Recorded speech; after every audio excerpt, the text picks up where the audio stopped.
Pourquoi tu es musulman? Je suis musulman parce que c'est la religion des vérités. Et pourquoi c'est la religion de vérité? Pour comprendre cela, il va falloir qu'on comprenne qu'est-ce que la définition de l'islam. Et en réalité, je vais te le résumer en 4 points.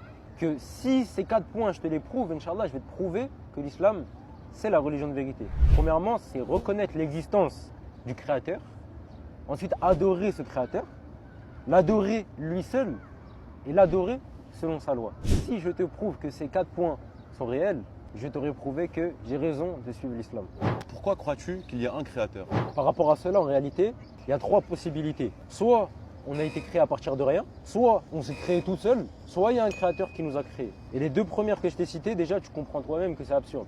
Et maintenant, rapidement, pour te prouver qu'un créateur, bien sûr de manière rapide, existe réellement, je vais te raconter l'histoire d'un jeune élève qui a piégé son professeur. En réalité, c'est un jeune élève qui est rentré dans sa salle de classe de SVT et son prof faisait un cours sur l'univers et à la fin il vient à la conclusion, voilà, il parle des planètes, etc.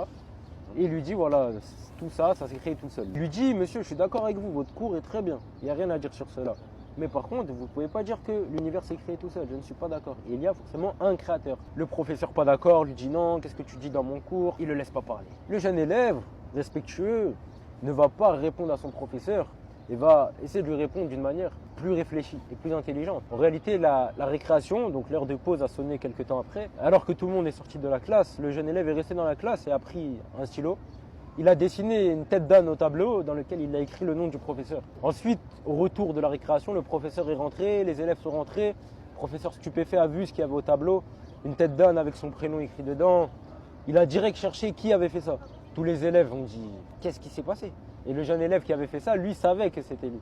Sachant que personne ne s'est dénoncé, le professeur a commencé à dire « Si personne se dénonce, punition collective. » Et là, en réalité, il commençait à rentrer dans le piège du jeune élève.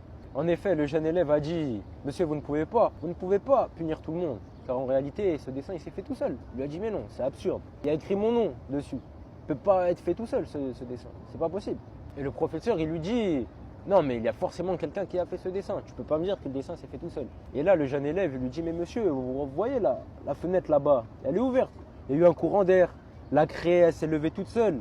Et ça a fait une tête d'âne, ça a dessiné pile votre nom. » Et là, le professeur, il commence à dire « Mais t'es fou, t'es malade, etc. » Et en réalité, là, le jeune élève a pris le professeur dans son piège, car il lui a dit « Monsieur, un dessin aussi moche, aussi absurde, vous ne pouvez pas admettre qu'il s'est fait tout seul. Alors qu'en est-il d'une création aussi sage, aussi parfaite, aussi belle, aussi grande? Là, vous dites que ça s'est fait tout seul. » Et là, en réalité, le professeur, il savait plus où se mettre. Et il a compris, on va dire, l'idiotie et la bêtise dans laquelle il était quand il disait que l'univers est apparu tout seul.